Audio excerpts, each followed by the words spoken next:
Hello, everyone. Welcome to the newest edition of On the Couch with the Dogs Board, the first edition of 2026, and that makes it pretty special because 2026 is the 10-year anniversary of the Dogs Board.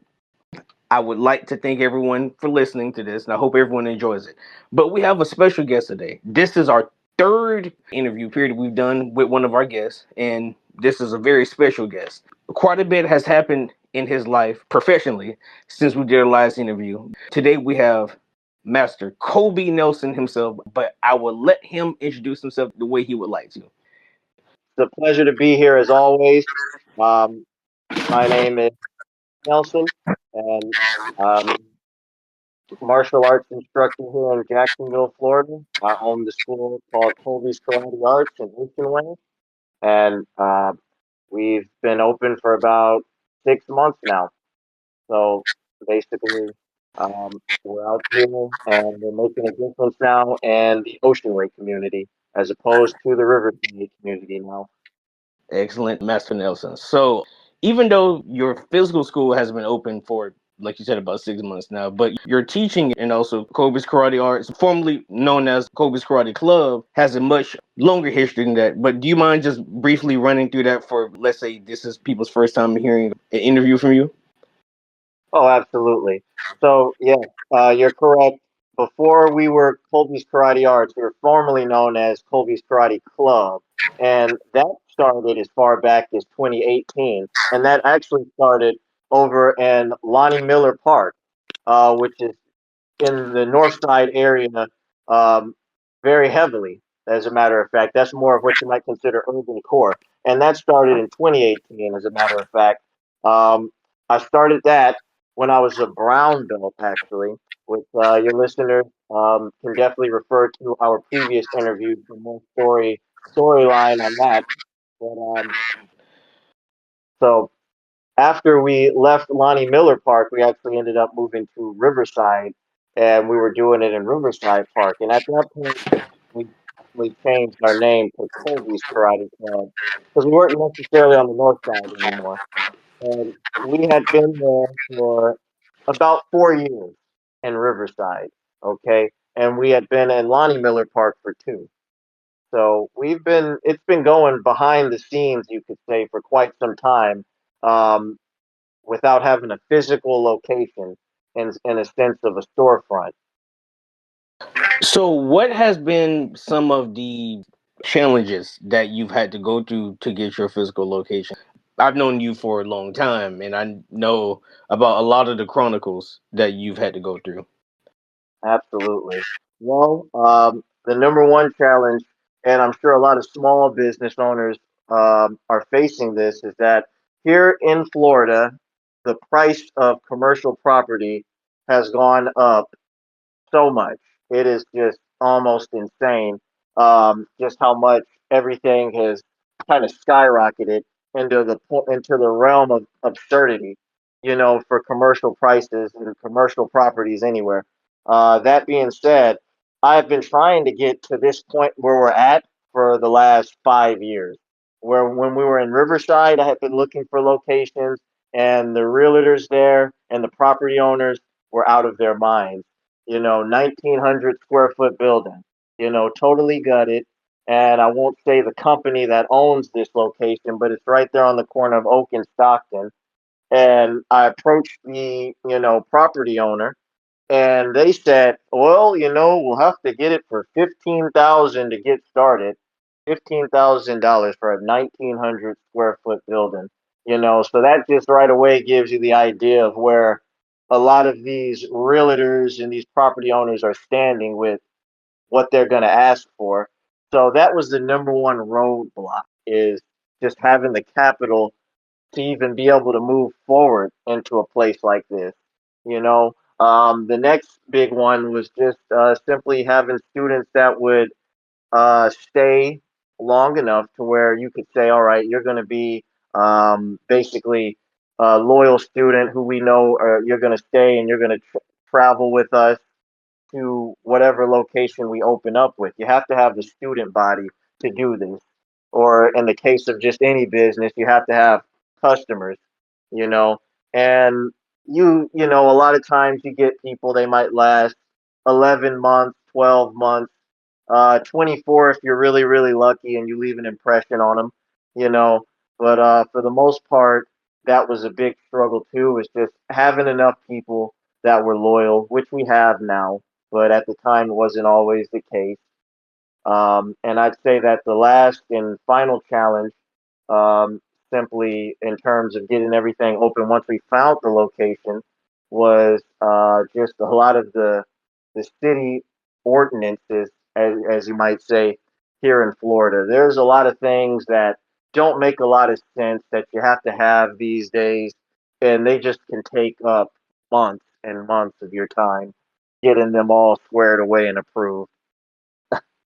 With that being said, then would you say that now that the school is actually fully open, that a lot of your issues have subsided in comparison to when you were trying to open it?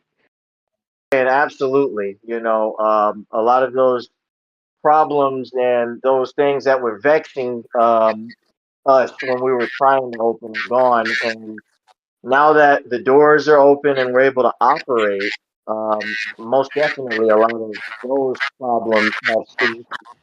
But of course, when you're operating and now it's the business is rolling, you get a whole new host of, you know, challenges, you might say. Okay, and if you wouldn't mind, a little bit later, we can definitely get into some of those challenges. But I wanted to bring this up next. So, since we had our last interview, you've actually been featured in two newspaper article interviews. I would love for people to hear about that. Oh, absolutely. Well, the first one was in a publication that's primarily in the Riverside, Avondale, Ortega, and Murray Hill area. And that publication is called The Resident. Okay. And I was featured in their business profile. As a matter of fact, I was training one of the editors and her daughter. And of course, as he was giving the interview, you know, he was getting a little bit more and more uh, interested in what was going on, and he became a student. But when he was given the interview, he was not a student. By the end of it, he had signed up with me, which is kind of interesting. But the first interview in the paper was centered around what I always talk about, and what I'm sure we've talked about in the past, is shaping what we call true self confidence in our students, not just our kids, but in our adults. And the interview essentially went into depth on what I consider is the importance of having self confidence as well as self esteem. Okay, because too often, as I always say, you know, a lot of schools they say we teach confidence. Okay, and they might say something about we teach discipline.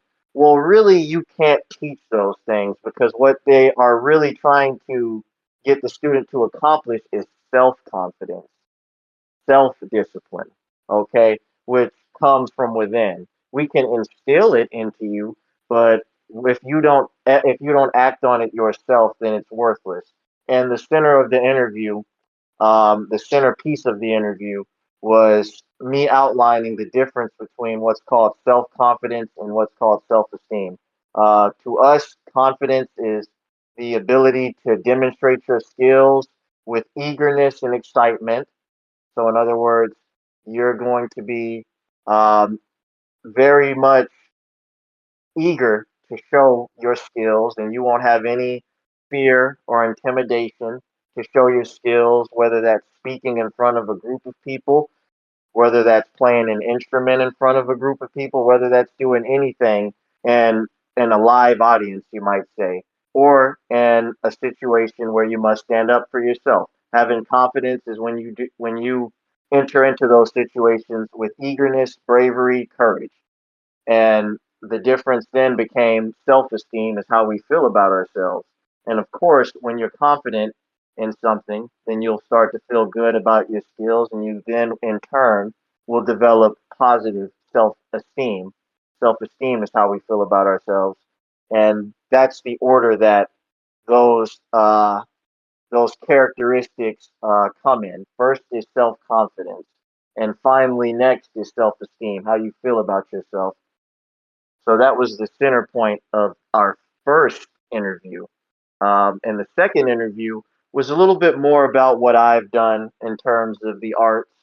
You know, at the time, I have been training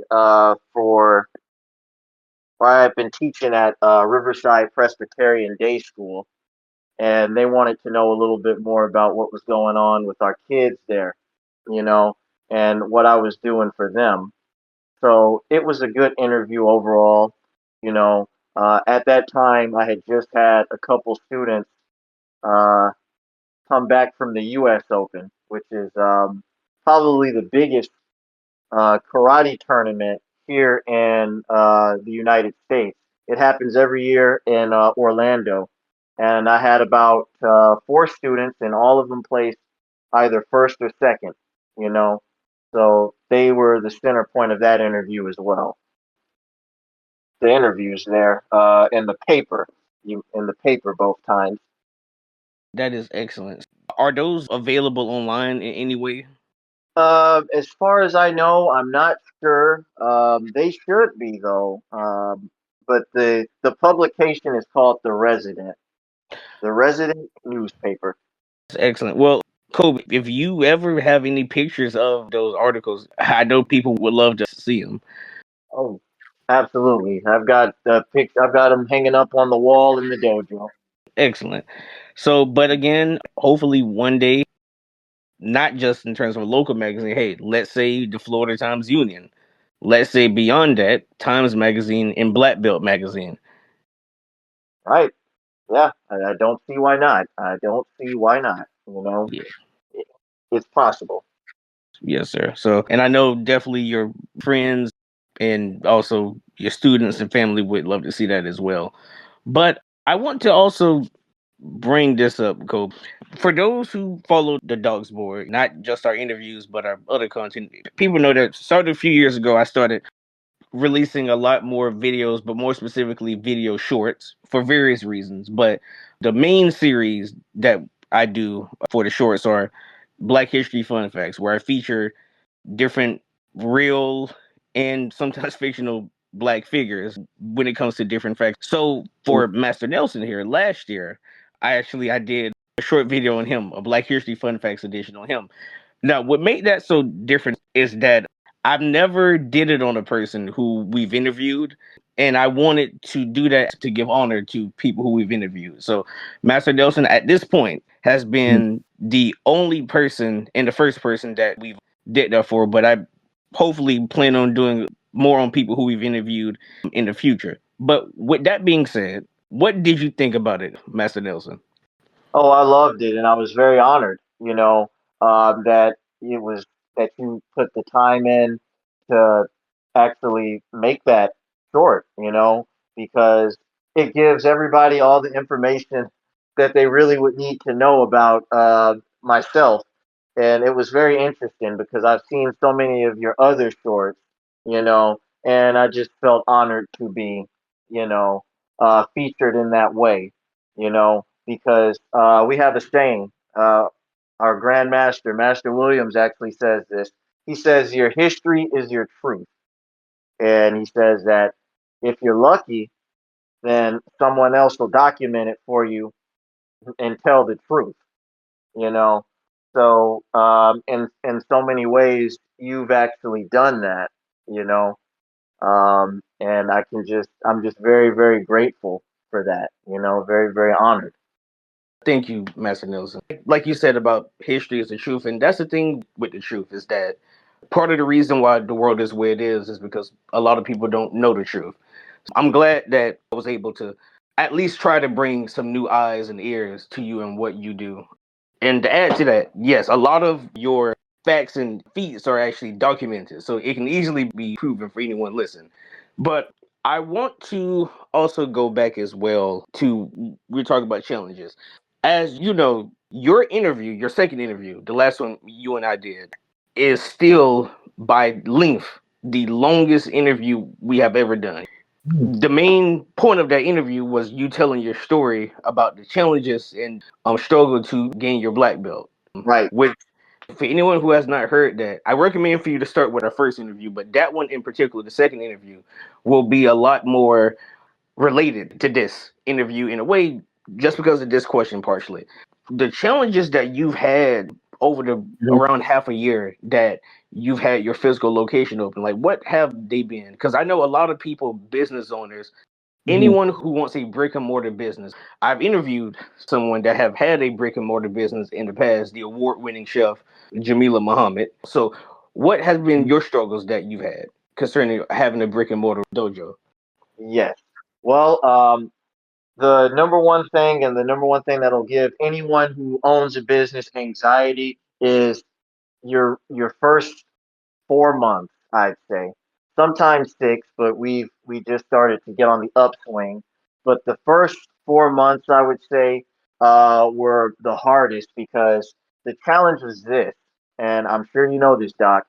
When you have a business in an area where you start to become a little bit more known in that community, you're relative to that community, the people there at least know that, hey, he's here. Or, it's like having a family owned bakery that's been in the community for years. Everyone knows these people. Okay.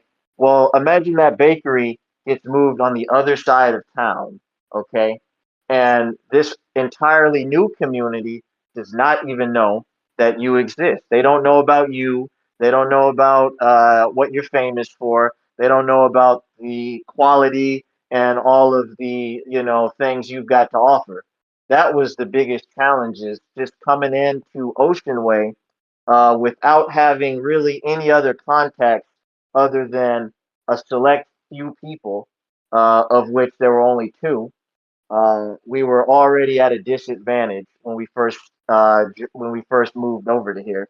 Now the next big challenge, and you'll love these interviews. Always have a little bit of controversy, but it is what it is, I suppose. Right across the street from us, you can throw a football from my side of the street and hit the door of this business across from us, because what we've got across the street from us is another karate school, which is hilarious in all honesty. But they're right across the street from us. And of course, obviously, that means that we've got direct competition there, you know, and that was a little bit of a struggle when we first got in here, you know. Good on some level because other people were saying now we've got other options, but it's always a little bit tough. Just the fact that you've got another school doing uh, the martial arts right across from, and we're so similar. We dress the same, so people would hardly be able to know the difference, you know. Um, the next big challenge, just to answer the question, was once we were here, the number one thing that you've always got to do is cover your overhead, you know. So we ended up opening up the school in a good situation, but the problem was that not everybody who was in Riverside made the journey to the promised land, you might say. Some of them didn't make it. Some of them stayed behind and said, "I can't make the drive." And it took us a little bit of time to recover the loss of students that we incurred. But once we did, everything started to settle out. But those were the main challenges. That is interesting. But with you saying that, because I've seen over like the past 2 or 3 months, Master Mhm. Nelson, you've gotten quite a few new students, and that is Right. excellent. So, yeah, we actually recovered quickly. We recovered faster than I was anticipating after we lost the initial students. And what ended up happening is we were able to surpass the numbers that we had when we were in Riverside. So that was actually done just simply by, quite honestly, just staying consistent with, of course, posting on social media. We've got a Google presence now. So just those simple business strategies were able to keep us, in the race, you might say, for people that were in Ocean Way looking for martial arts. You know, just those simple strategies alone and being consistent was able to help us to get to the point where enough people started to know that we were there, or rather, the right people started learning that we were here, and they were able to make a decision whether we're going to go here or we're going to go across the street. And thankfully, they chose here. Well, I'm glad that they were able to make a decision. Every time I see someone who was a student or have been a student talk about your school online, they've always given praises. So very, very happy about that. But you brought up something that I find interesting because this Yeah. is about something we've talked about before in the near past or pretty near in comparison. You talked about how you started making more posts on social media. I've noticed that too. Like you started making a lot more videos and demonstrations, be it your exercises, the different things you would do in the school. That's something that I've actually talked to him about him doing that because that would actually not only to attract more students and more eyes, but two, it would help raise your numbers online, which in proxy of hopefully getting more students that way, you could also leverage that into other things like merchandise and sponsorships and things like that. Hmm. Absolutely. Yes. That was something that I realized, and if you just think about it as the perspective of someone that hasn't been in the martial arts for years, someone that's interested in the arts, or you're a parent that's interested in the arts, you know, what is it that they would want to see if they were to visit your page or look you up? What would they want to see? Now, most people would go the route of, they'll post an inspirational quote on their page or something like that. And that's kind of where they'll leave it. They'll post something, about just self respect. The word of the day is courtesy. And all of that is very good. But when push comes to shove, people want to see you do karate. If they're looking to join a school, they want to see what the school does, because everybody has a preconceived notion of the art, whether that be from television or from a friend that they've had that did the martial arts, or just something that they've read. So it's important to show them what exactly the product is that they're going to get when they join our school. So that was something that I ended up realizing, and I said, let's just shoot more, and I'll do very short tutorials because you and I both know how the attention span is, or the lack thereof, attention spans of most people are, you know, and it just kills me to make things under a minute and 30 seconds because I'm like, you're not even getting half of what you need to know.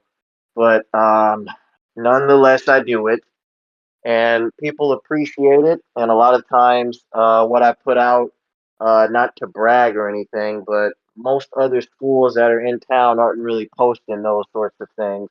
They're not really posting anti-abduction techniques for children, or just very simple self-defense moves that work, that people can do and practice with their,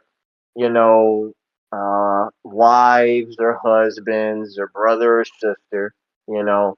So I think that the overall idea with the shorts was to, of course, stop the scroll, get them to stop scrolling, but hopefully it'll either inspire or educate them through what they're about to watch.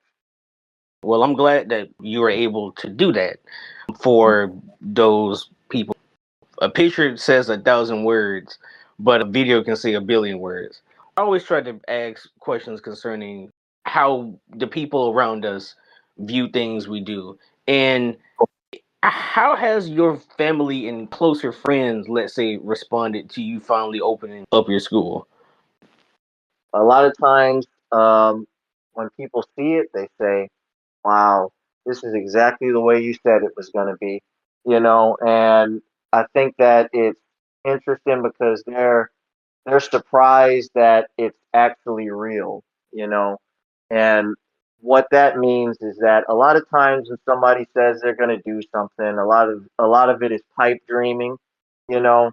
And I think that we all know people that have pipe dreams and say they want to do something and never actually follow through on it, you know. But in the case of the school, everyone who's seen it, you know, they're always pleasantly surprised, we'll say, by just the fact that it's really here and it's exactly the way that I always knew it would be, you know. And that's just simply put, I always had a vision and I knew it would be this way. And of course, trust in God, everything worked out. But what I'll say is this is that when you have friends around you and even family, when you're trying to build something, and this will be good for the listeners who might be attempting to start their own business or just are following any sort of dream. Uh, don't ever take it personally when people that you tell your goals to aren't behind you 100%. Okay, because they don't know the amount of passion and work that you've been putting in behind the scenes and that you may have for what it is that you're trying to do. Okay, a lot of times people are going to tell you something like, oh, you just need to get a job. You just, when are you going to quit doing that? You know, and it'll get on your nerves and it might discourage you, but you can't let it. What you must do is remain being a professional, as in a professional is someone who is educated and knowledgeable about what they are attempting to ask for profit for, you know. So, that being said, you just need to remain a professional with what you're doing and then let your actions speak for themselves. You know, you don't have to make a million posts about how you're grinding and all of that. Build in silence. You know, there were so many moving parts to when I was opening up this school. I could have had 5 posts a day for about 6 months leading up to this school opening. You know, but there was really just no need. The only thing that was needed was to do the work, you know. And when the work is done and it's all into fruition, people will see that and they'll be very, very impressed and then hopefully motivated on their own terms to do what they need to do. So I feel like a lot of times when I talk to people that I know, whether it be former coworkers, friends, and family about this, they see that it was always possible. It was never impossible to do this. And I think that they're proud of it, and hopefully they become motivated by it to accomplish their own dreams.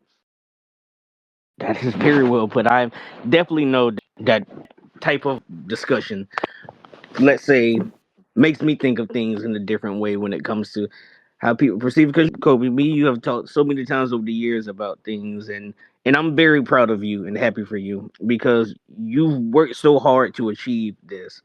And at least on my side, it seems like you are reaping the fruits of that in at least some way. Yes, thank Yeah, you are welcome. And I know your late master also would be proud of you as well. thank you. You know, it was actually his anniversary, the anniversary of his passing, just a few days ago, March 2nd. Wow. I know that he would definitely love to be here to see this, and you're going to continue making him proud and everyone else proud as well concerning this because I can see your location getting even bigger than it is now. Yes, sir. Absolutely. But now that we are going towards the closing, I would just like to ask Kobe, was there anything, Master Nelson, you would like to say to me, say to the viewers, anything that you like to ask me or ask the viewers or anything at all? Um, I think yes. Um, what I'll say to the viewers and our listeners is that there's a phrase that's said a lot of times just in the world. That phrase is mind your business, right? Well, for me, that phrase takes on a different meaning. It doesn't take on the meaning of I'm going to watch somebody get beaten to death in the streets and I'm going to ignore it. Oh, I'm mind my business, bruh. No, no. What that to me means is that I mind my business, meaning that This right now is my business, the school, and it's always been, even before this location was ever open, my business has been to operate a school, okay, provide the top quality instruction to my students and inspire and motivate them through the art of karate. Okay. That happens to be my business. And I make it my business to be the very best at it. Meaning, if you're doing something, what you must do is mind your business. You have to be a professional. You have to be the resident expert at what it is that you want to do. Because that way, when someone thinks about that thing, whether it's you're a musician, whether it's playing the guitar, and they think about a guitar player, they need to think about you. Okay? If they're looking for a plumber, okay, they need to think of you if you're in plumbing, and in the martial arts, if you're local in town and you're thinking about the martial arts for yourself, your child, or your neighbor, then you need to think about me. Okay. And the way that I believe that that's going to be done is that at all times, you will always see Colby Nelson minding his business. And I need the same for all of our listeners because that's how you become a true professional. And everybody understands that you got to make money to live. So, that being said, if you want to charge professional money and be successful, you must become and embody that of a professional's aura and a professional's model. I will take that, and I hope everyone else takes that, is to learn to mind your business. It. And well, thank you, Master Nelson. Always, everyone, this is going to be uploaded to our streaming and download platforms first, and then soon after that, the visual version will be uploaded to YouTube. And also, the visual version will have the links in both the description and of the video, and also visuals of Master Nelson's and Kobe's karate arts, their different social media pages, Master Nelson, throughout the video. But again, thank you, sir. Like I always tell you, it's an honor to have you. As you know, I've interviewed other martial artists outside of yourself. One is a very good friend of yours, Mr. Markel Bell, who's fighting for the country in the service. And also another, when I interviewed him then, a martial arts school on a master stand Van Pelt. Kobe, people, especially your peers, respect you. Right. And even people who technically aren't your peers, they respect you as well, including Mhm. myself. But we're technically our peers, but not in the martial arts world. All in all, though, thank you for everyone. Thank you for watching. I hope everyone enjoys. Please like, share, comment, subscribe, everything you would like to do. These people who I interview, not necessarily me, but the people who I interview are a lot of times more willing to come back for interviews faster, depending on how well they do. So if people would like to maybe see a faster interview, the numbers would just have to reflect it. But thank you everyone for watching and listening. Doc and Master Nelson signing out. Have a good one. Thank you.